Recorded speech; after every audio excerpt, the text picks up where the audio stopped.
दोस्तों नमस्कार, स्वागत है आपका हिमालनी टीवी यूट्यूब चैनल पर।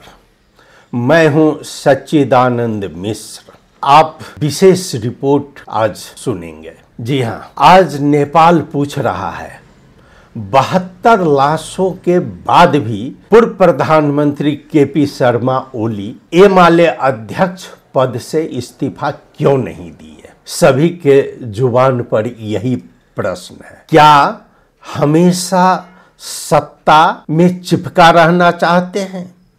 क्या कुर्सी जनता की जान से भी भारी है? मित्रों, ये बहुत बड़ा प्रश्न है। 72 शहीदों के बाद भी कुर्सी पर चिपके रहे ओली साहब। उन्होंने कहा कि हमने आदेश नहीं दिया। क्या यही जवाबदेही है? भारत चीन का नाम लेकर बचने की कोशिश कर रहे हैं।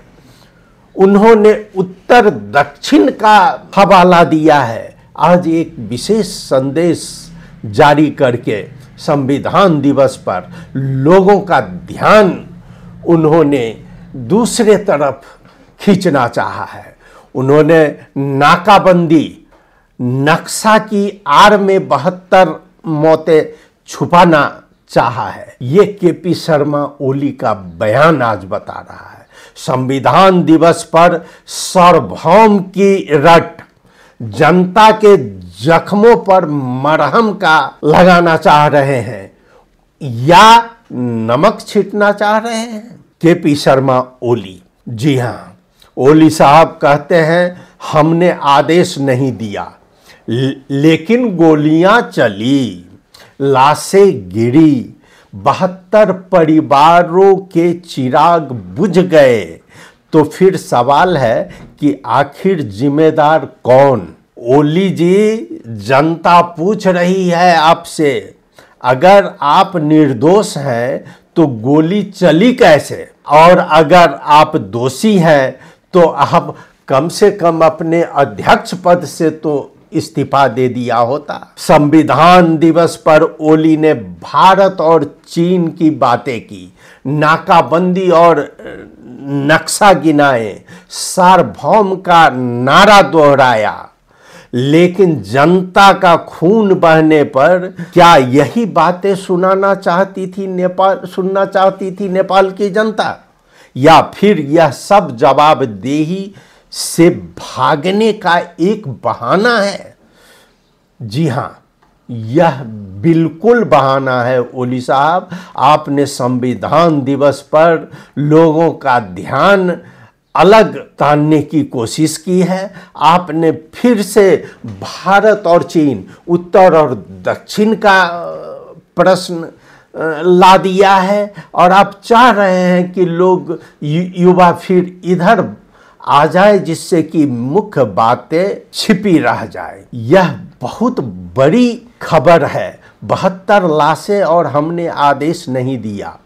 जी हाँ, लोकतंत्र में जनता की जान से बड़ा कोई पद नहीं होता है। ओली साहब, अगर किसी आंदोलन में दर्जनों लोग मारे जाए और किसी पार्टी के अध्यक्ष कुर्सी पर चिपके रहे, यह लोकतंत्र का मजाक नहीं तो और क्या है। जी हाँ, भारत को क्या संदेश देना चाहते हैं ओली साहब, यह गौर करने की बात है। अपने संदेश में ओली साहब ने बार बार उत्तर और दक्षिण यानी कि चीन और भारत का जिक्र किया। सवाल उठता है, वे इस वक्त किसे संदेश देना चाह रहे हैं?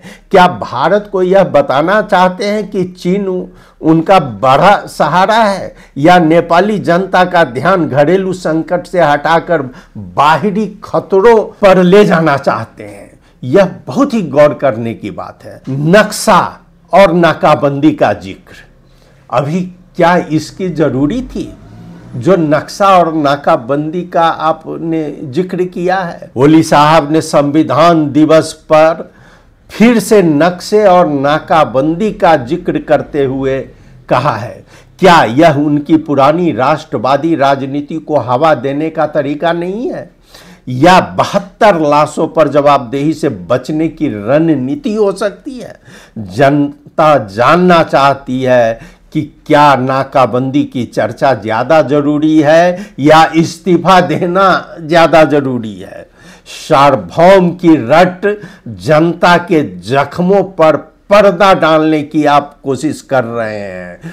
ओली साहब ने अपने संबोधन में कई बार सार्वभौम संप्रभुता की रक्षा की बात दोहराई है। उन्होंने आज संविधान दिवस पर वो बहुत बड़ा दिखा रहे थे, जो हमारा संविधान से बहुत ज़्यादा लगाव है। अब क्या नेपाल की संप्रभुता केवल शब्दों के सहारे बचाई जा सकती है, या संप्रभुता की असली रक्षा तभी होगी जब जनता के जीवन का सम्मान हो? बार बार सार्वभौम की चर्चा कर ओली साहब ने आखिर किसे खुश करना चाहा है आपने अपने इस संदेश में? जी हाँ, ओली साहब के आज के इस संविधान दिवस पर जो संदेश है उससे साफ है कि वे जनता की पीड़ा से ज्यादा राजनीतिक संदेश देने में व्यस्त है। 72 लाशों के बाद भी इस्तीफा नहीं देना चाह रहे हैं अपने एमाले के अध्यक्ष पद से। भारत और चीन की चर्चा को छेड़कर लोगों को बहलाना चाह रहे हैं। नक्शा और नाकाबंदी के बीच में लाना चाह रहे हैं। सार्वभौम की रट लगाना, ये सब उनकी जिम्मेदारी से भागने की कोशिश है। क्या नेताओं की कुर्सी जनता की जान से ज्यादा कीमती है? क्या 72 शहीदों का खून सिर्फ राजनीतिक भाषणों और खोखले नारों में भुला दिया जाएगा? यह आज का रिपोर्ट ओली साहब के बयान को कटघरे में खड़ा करती है, क्योंकि लोकतंत्र में जिम्मेदारी से भागने वालों को जनता कभी माफ नहीं करती।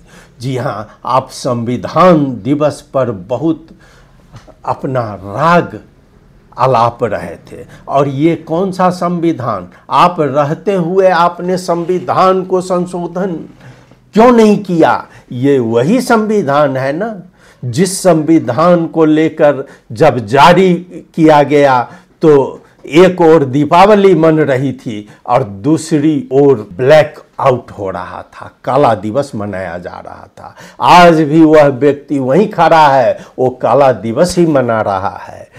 दरअसल जरूरत यह है कि जल्द से जल्द स्थिति को भांपकर अब नया चुनाव हो, नई सरकार बने, संसद स्थापना हो और शीघ्र ही सभी असंतुष्टों का मांग समेटा जाए और संविधान को संशोधन किया जाए। इन्हीं शब्दों के साथ मित्रों, मैं आज आपके समक्ष यह रिपोर्ट मैं पेश करना चाह रहा हूँ।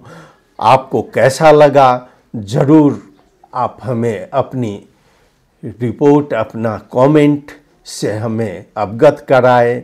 आप देखते रहें हिमालनी टीवी यूट्यूब चैनल और अपनी प्रतिक्रिया ज़रूर भेजते रहें। आपने सुना, बहुत बहुत धन्यवाद। नमस्कार।